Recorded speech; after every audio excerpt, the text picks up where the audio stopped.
절로 37절에 있는 말씀, 신약성경 110페이지에 있습니다. 누가복음 제10장 29절 한 목소리로 같이 봉독합니다. 이 사람이 자기를 옳게 보이려고 예수께 여짜오되 그러면 내 이웃이 누구오니이까? 예수께서 대답하여 가라사대 어떤 사람이 예루살렘에서 여리고로 내려가다가 강도를 만나매 강도들이 그 옷을 벗기고 때려 거반 죽은 것을 버리고 갔더라. 마침 한 제사장이 그 길로 내려가다가 그를 보고 피하여 지나가고 또 이와 같이 한 레위인도 그곳에 이르러 그를 보고 피하여 지나가되 어떤 사마리아인은 여행하는 중 거기 이르러 그를 보고 불쌍히 여겨 가까이 가서 기름과 포도주를 그 상처에 붓고 싸매고 자기 짐승에 태워 주막으로 데리고 가서 돌보아 주고 이튿날에 데나리온 둘을 내어 주막 주인에게 주며 가로되 이 사람을 돌보아 주라. 부비가 더 들면 내가 돌아올 때에 갚으리라 하였으니 네 의견에는 이 세 사람 중에 누가 강도 만난 자의 이웃이 되겠느냐? 가로되 자비를 베푼 자니이다. 예수께서 이르시되 가서 너로 이와 같이 하라 하시니라. 아멘. 할렐루야. 우리의 신앙의 모델이 예수 그리스도시다 하는 것을 다 알고 있습니다. 또 예수 믿는 사람들은 복음에 합당한 생활을 해야 한다 하는 것을 또 잘 알고 있습니다. 그러면서 그리스도인다운 복음 생활은 어떠해야 되느냐? 그것은 세상의 빛과 소금이 되어야 한다 하는 주님의 말씀을 곧바로 떠올릴 줄도 압니다. 하지만 그리스도를 본받아 이 세상에서 빛과 소금으로 살아가려고 해도 실상은 많은 그리스도인들이 좌절을 경험하게 되지요. 그것은 왜 그렇습니까? 일단은 세상에 대해서 잘 알지 못하기 때문이요. 또 하나는 예수 그리스도의 지상사역의 성격을 제대로 이해하지 못했기 때문입니다.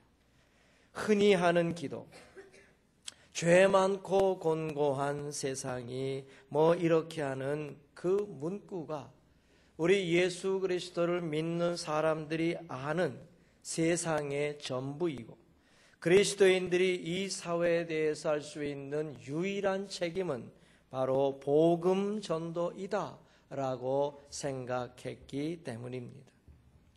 따라서 사회 참여라는 말만 하게 되면은 성경적 근거를 생각하기도 전에 그 문제에 대해서 겁부터 내고 따라서 교회 안에서는 신실한 믿음을 가진 그리스도인이지만은 사회 속에서는 그저 그런 명목상의 그리스도인이 되는 수가 너무나 많습니다. 우리네 사회 속에서 일어나는 수많은 사건 사고에 대해서 우리는 무관심해버리고 이런 일을 볼 때마다 우리가 할 수 있는 가장 고귀한 일은 나의 경건을 지키는 일이요 그들을 위해서 기도하는 것이라고 단정해 버립니다. 그러나 여러분, 한 사람의 그리스도인이 된다는 것은 하나님이 이 지으신 이 세상에 대하여 책임 있는 존재로 부르심을 받았다는 사실을 잊으면 안 됩니다. 하나님의 관심의 대상이 어디입니까? 하나님께서 당신이 피로 값지고 세우신 이 교회에 대해서만 관심을 가지시고 세상을 섭리하십니까? 그럴 수 없습니다. 우리 하나님은 당신이 지으신 이 모든 세상을 관심의 대상으로 삼고 계시기 때문에 우리가 그 하나님의 관심의 대상을 축소시켜서도 안 되고 하나님의 관심의 내용의 의미를 우리가 왜곡시켜도 안 됩니다. 인간을 정의할 때 성경적 관점으로 보게 되면 교회 안에 있는 영혼과 육체다라고 해야 되겠습니까? 오히려 인간은 사회 속의 영혼과 육체라고 정의되어야 옳습니다. 그러므로 예수 믿는 사람의 관심은 복음 전파뿐만 아니라 구제와 개발이라고 하는 실제적인 프로그램 속에서도 나타나야 할 것입니다. 인간을 인간답지 못하게 만드는 모든 것으로부터 인간을 해방시켜야 될 뿐만 아니라 그들을 위해 오히려 봉사하고 나의 힘과 나의 기업과 나의 전공과 나의 물질과 나의 재산을 나눔을 통해서 인간의 삶이 더욱더 인간적이 될 수 있도록 만드는 일에 우리 그리스도인들이 책임 있는 존재로 나타나야 합니다. 올 한 해는 우리가 이 부분에 중점적인 관심을 두고 교회의 일을 해보고자 합니다. 첫째, 그러므로 우리 예수 믿는 주의 백성들은 그리스도의 선교관을 제대로 이해하고 실천해야 됩니다. 요한복음 20장 21절 예수께서 또 가라사대 너희에게 평강이 있을지어다. 아버지께서 나를 보내신 것 같이 나도 너희를 보내노라 하셨습니다. 우리를 세상에 보내시는 것, 이게 예수 그리스도의 선교입니다.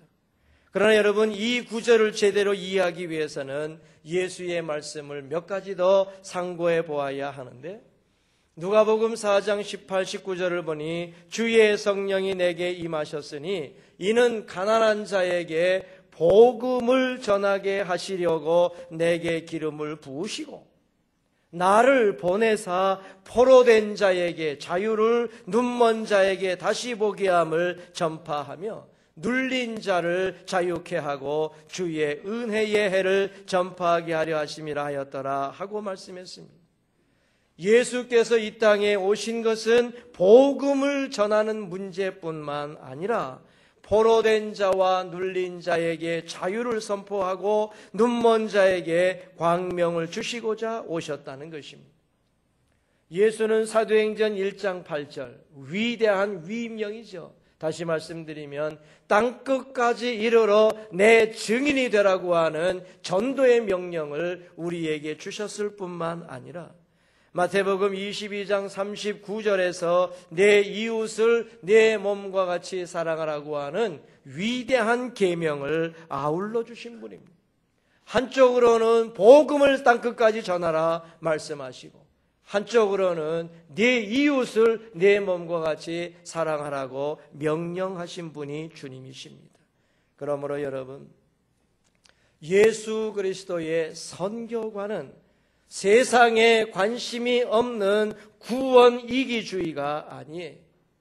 그러므로 한 손에는 전도를 들고 한 손에는 구제를 들고 이 두 가지를 아울러 행하도록 세상으로 보내시는 것이 예수 그리스도의 선교인 것입니다.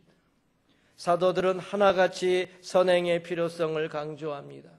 야고보는 행함이 없는 그 믿음은 자체가 죽은 것이라고 하면서 행함으로 믿음을 보이라고 강조했지요.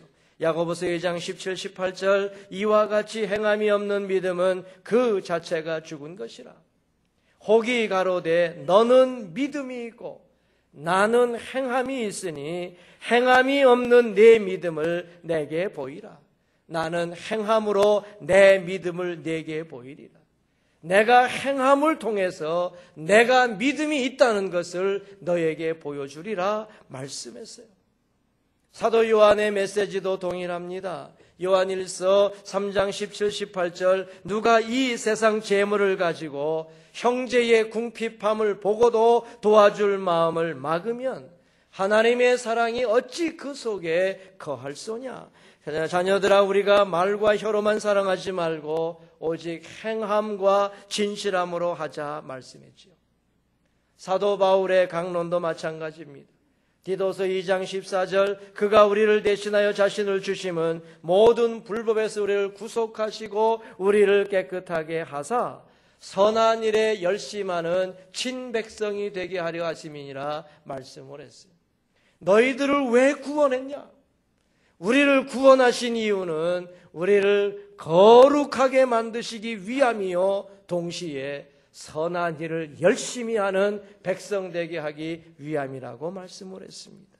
여러분, 그러므로 구원받은 주의 백성들의 할 일이 무엇인지를 분명하게 성경은 가르치고 있습니다. 진정한 믿음은 사랑을 낳습니다. 진정한 사랑은 봉사와 사회에 대한 구체적인 책임을 가지게 되지요. 그래서 진정한 믿음과 사랑은 적극적으로 사회 속에서 관여할 수밖에 없게 만들지요. 윌리엄 템플 목사님은 참 좋은 교회에 관한 정의를 해 주었습니다. 교회는 비회원들의 유익을 위하여 존재하는 유일한 협동사회다 그랬습니다. 여러분, 이 땅에 있는 여러 가지 단체 중에 자기 회원의 유익을 위해서 단체가 원래 존재하는 거예요. 그런데 교회는 비회원들의 유익을 위해서 존재하는 그런 단체다, 이렇게 정의를 했지 않습니까? 옳은 정의라고 보여집니다. 교회는 세상으로부터 불리어져 나와서 하나님께 속하게 된 거룩한 백성들의 공동체입니다. 그러나 여러분, 다른 한편으로는 다시 세상으로 보내지면서 전파하고 봉사하고 참여하기 위하여 세상 속에서 살 수밖에 없는 세상의 백성이라고 할 수 있어요. 그렇기 때문에 여기 앉아 계시는 성도들은 거룩한 세속성을 가지고 있어요. 이게 무슨 모순적인 이야기냐? 거룩하면 거룩하고 세속적이면 세속적이지 거룩한 세속이 뭐냐? 여러분, 교회가 지나친 거룩성을 가지면 안 됩니다. 그래서 자꾸 산속으로 들어가서 중세시대에 여러분 그런 수도원 같은 교회가 되면 안 돼요. 또 여러분, 지나친 자유주의자들이 되어져서 교회의 거룩성을 완전히 무시하고 세상에만 머물러 있는 이런 교회가 되어져도 안 돼요. 그러므로 지나친 거룩성도 경계해야 되고 지나친 세속성도 경계하되 거룩함과 세속함이 잘 조화되어진 교회를 만들어가야 돼요. 예수는 나의 주님이십니다 라고 고백하게 될 때 한 가지 입술만의 고백이 되게 해서는 안 되고요. 마땅히 회개와 믿음에 대해서 주님은 나의 주님이십니다 라고 고백해야 되지만 동시에 주님은 나의 삶 전체 영역 속에서 나의 주가 되십니다라고 고백할 수 있어야 돼요. 세례 요한이 자기에게 세례받으러 나온 무리들에게 누가복음 3장 8절에서 말씀하기를 회개에 합당한 열매를 맺으라, 그렇게 선포했지 않습니까? 그 말을 영어로 된 것을 번역해 보니 어떻게 썼는고 하니 너희가 죄로부터 돌아섰다는 사실을 보여줄 수 있는 일을 행하라 그랬어요. 너희가 예수 믿은 사람이 되었다는 것을 사람들이 인정해 줄 수 있는 일을 보여주라 그랬어요. 여러분, 이것이 우리의 삶이에요. 민족 복음화를 여러분 목청껏 부르짖기 전에, 울산이 복음화되어야 된다 여러분 목청껏 부르짖기 전에 복음화된 사회가 어떤 것인지를 나와 이 교회가 보여줘야 돼요. 잘 살고 축복받는 방법을 말하기 전에 바르게 사는 것이 얼마나 어렵고 귀한 것인가를 이 세대와 우리 후손에게 보여주어야 돼요. 한국 인구의 30% 가까이 되는 한국 교회와 교인들이 이 악화되어져가는 이 세상에 대해서 다만 말세야, 말세라서 그라 하고 정죄만 하면 곤란하지요. 교회와 예수 믿는 사람들이 이 사회에 대해서 그리고 이 세상의 구체적인 현실에 대해서 책임을 회피할 때 오는 결과를 역사는 적나라하게 보여주고 있습니다. 여러분, 프랑스 혁명에 대해서 좀 배우셨잖아요. 공산혁명에 대해서 좀 배우셨잖아요. 여러분, 프랑스 혁명이 일어날 때의 프랑스가 예수 믿지 않는 나라였습니까? 공산혁명이 일어날 때의 러시아가 여러분 예수 안 믿는 나라였습니까? 권력의 부패와 억압받는 민중과 현실에 대해서 예수 믿는 사람들이 책임을 회피한 결과로 프랑스 혁명도 일어나고 그리고 공산혁명도 일어난 것이에요. 공산주의가 이 땅에 존재하게 된 책임을 마땅히 기독교가 감당해야 돼요. 왜냐하면 하나님의 말씀대로 기독교가 제대로 살지 못했기 때문에 공산주의가 등장한 것이 아니겠습니까? 예수 믿는 사람들이 이 사회의 가난한 자들과 고통받는 자들과 억압당하는 자들과 힘들게 살고 있는 사람들을 향하여 예수의 정신과 예수의 실천을 가지고 제대로 도와주고 그들을 구체적으로 협력해 주지 못했기 때문에 공산주의자들이 일어나서 너희들 기독교가 못하는 것을 우리가 한번 보여주지, 이래서 일어설 때 아무 말 못한 거 아닙니까? 한국의 정치, 경제, 사회, 문화 등 제 영역은 그리스도인의 역할을 따라 달라졌음이 분명해요. 한국의 근대사와 한국의 현대사는 교회와 그리스도인들을 제외하고는 말할 수 없어요. 여러분, 잠언 13장 34절 의인은 나라를 영화롭게 하고 죄는 백성으로 욕되게 한다고 그랬어요. 여러분, 다시 한번 이 민족이 어려움을 당하게 된다면 그것은 이 나라의 문제가 아니고 예수 믿는 사람의 문제예요. 그러므로 여러분, 어떻게 살아야 되겠습니까? 예수 그리스도께서 왜 우리를 보내노라 하고 말씀하십니까? 예수의 선교관을 제대로 이해하셔야 돼요.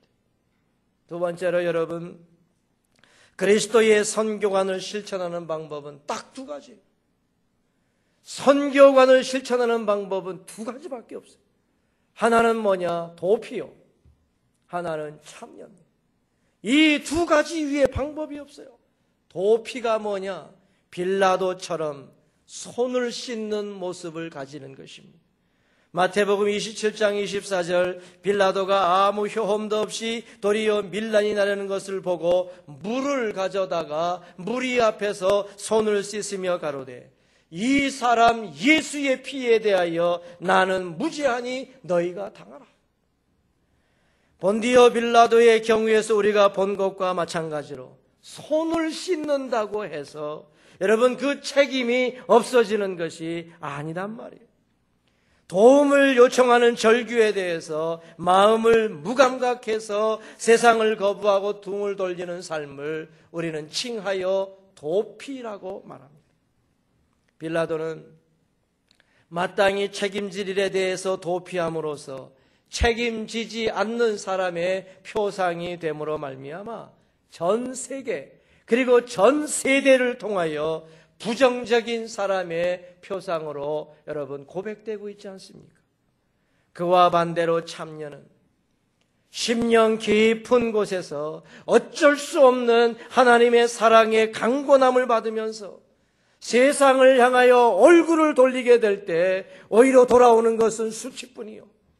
세상을 향하여 손을 벌리게 될 때 그 손에는 더러움을 묻히게 되고 내가 세상을 향하여 나아가게 될 때 내 마음에 기쁨이 생기는 것이 아니라 오히려 세상이 주는 상처 입는 고통을 겪으면서 봉사하는 삶을 칭하여 참여라 그럽니다.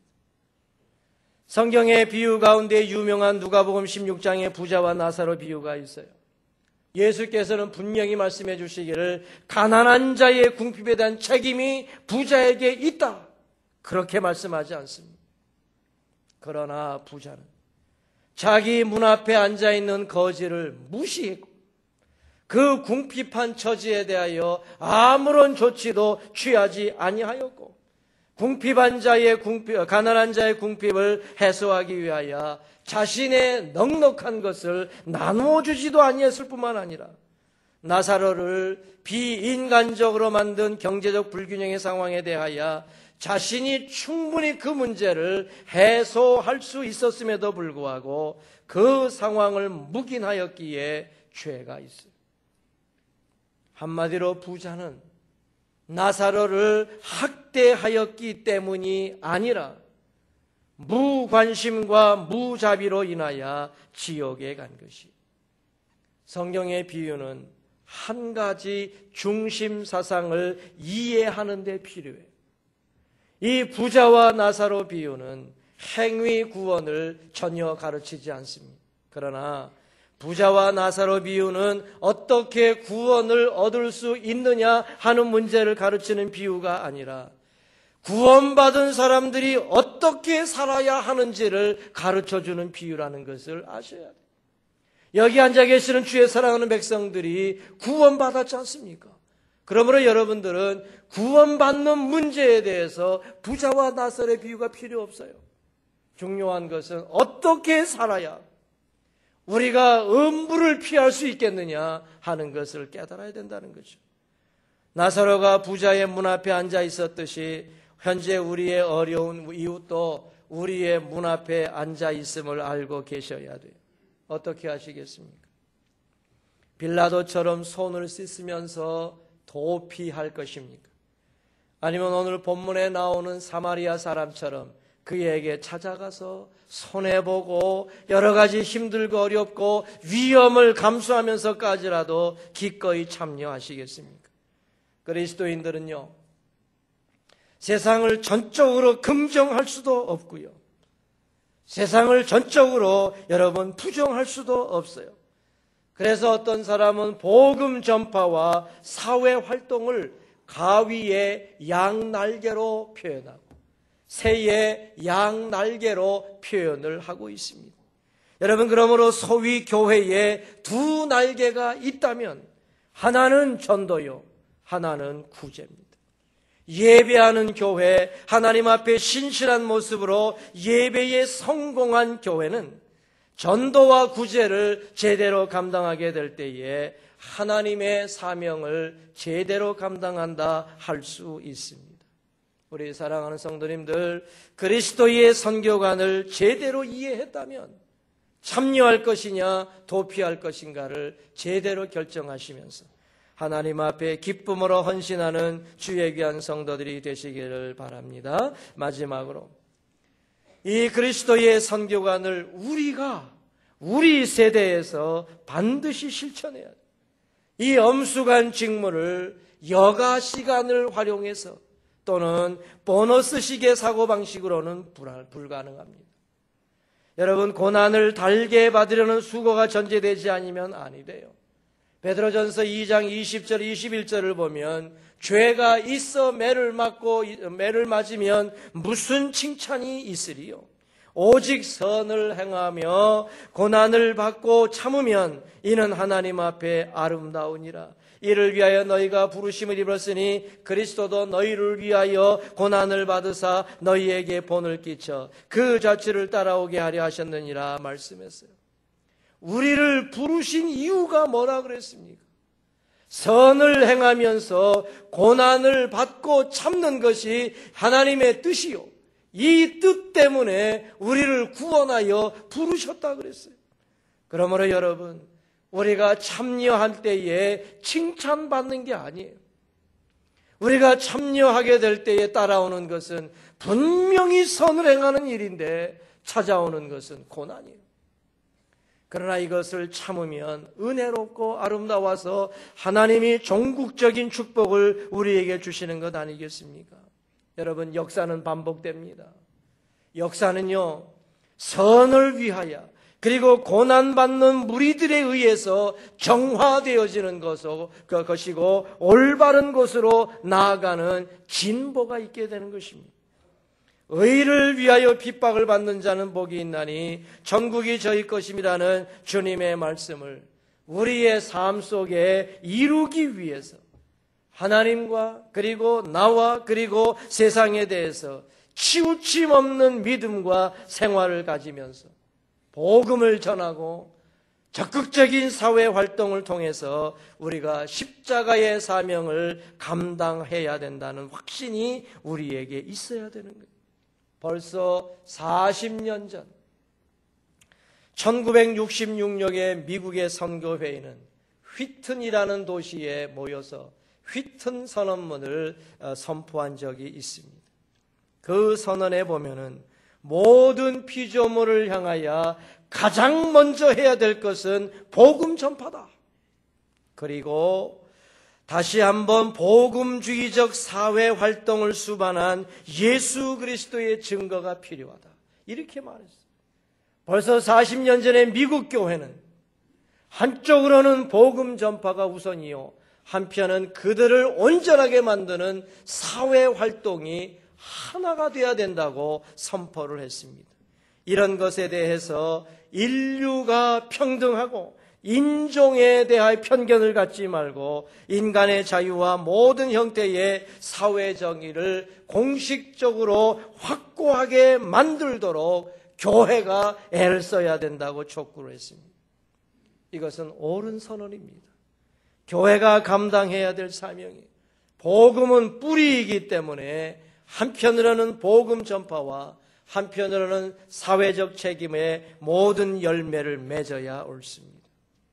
오늘날은요, 교회의 본질과 사명에 대한 제대로 된 개념들이 혼동스럽게 된 시대가 되었어요. 교회가 사교단체인지, 교회가 경제단체인지, 교회가 문화센터인지 불분명한 시대가 되었어요. 교회가 해야 될 일과 교회가 하지 않아도 될 일을 구별하지 못하면 곤란해요. 교회가 하지 않아도 될 일을 하면서 교회가 열린 교회가 되었다고 주장하면 곤란해요.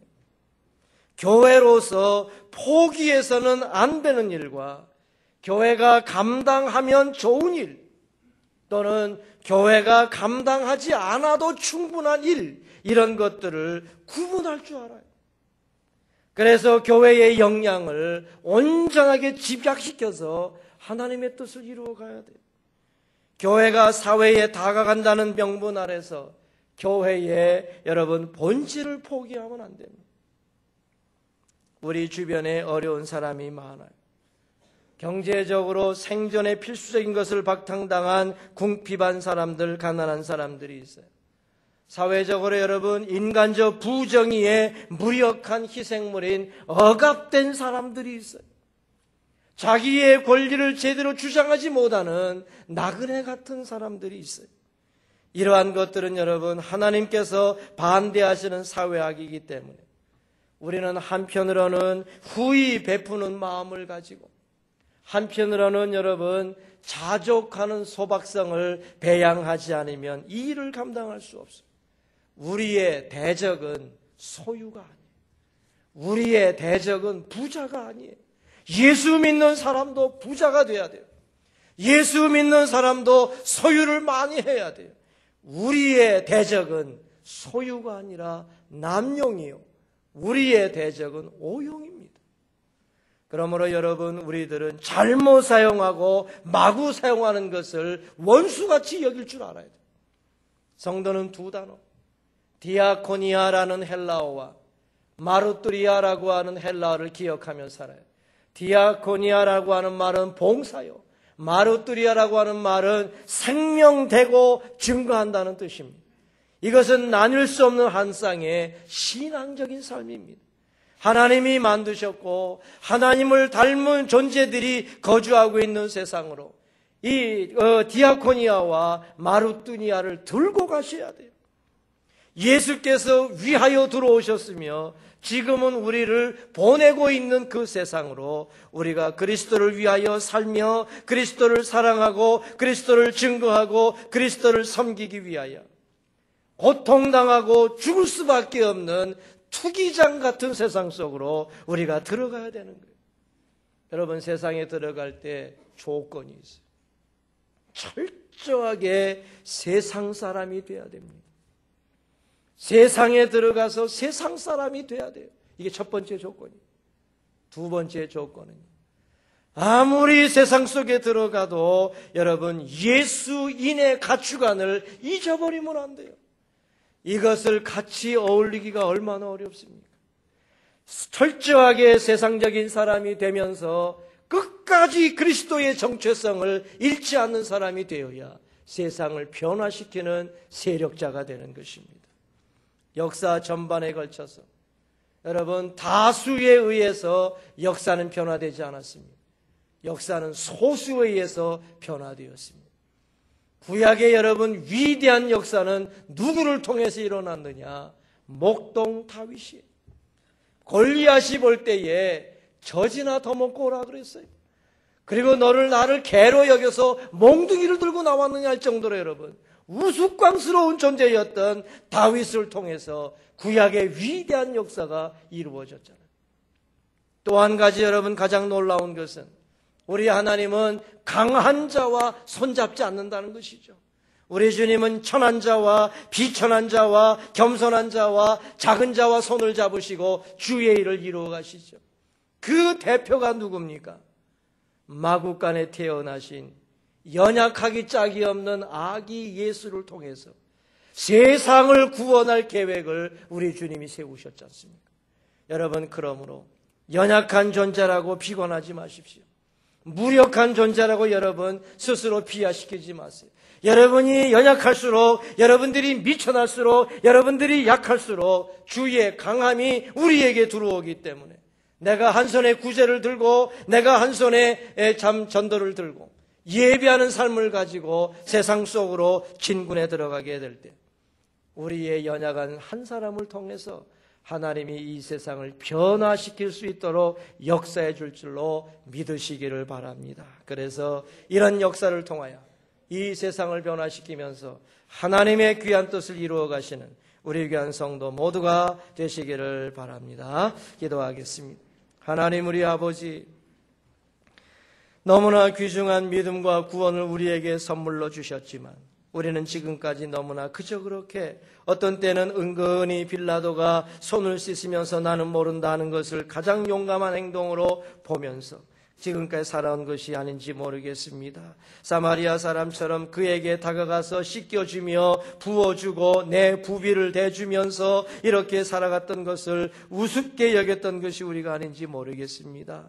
주 하나님 우리 아버지, 우리에게 거룩한 정체성을 주시고 우리에게 새 속성을 허락해 주셔서 이제 세상 속으로 진군에 들어가라고 하는 그리스도의 선교관을 인정하고 내가 도피가 아니라 참여하는 방법을 가지고 선을 행하다가 고통당하고 우리 주님의 뜻을 이루다가 마음의 상처를 받으면서도 오히려 주님의 위로를 기다리는 담대한 주의 백성들 되도록 아버지 축복해 주옵소서. 이제 우리에게 명령하셨사오니 힘써 나아가면서 이 모든 주변을 그리스도의 계절로 바꾸게 하시고 하나님의 나라로 바꾸어가는 위대한 저희들 되게 하여 주옵소서. 구주 예수 그리스도의 이름으로 기도 올리옵나이다. 아멘.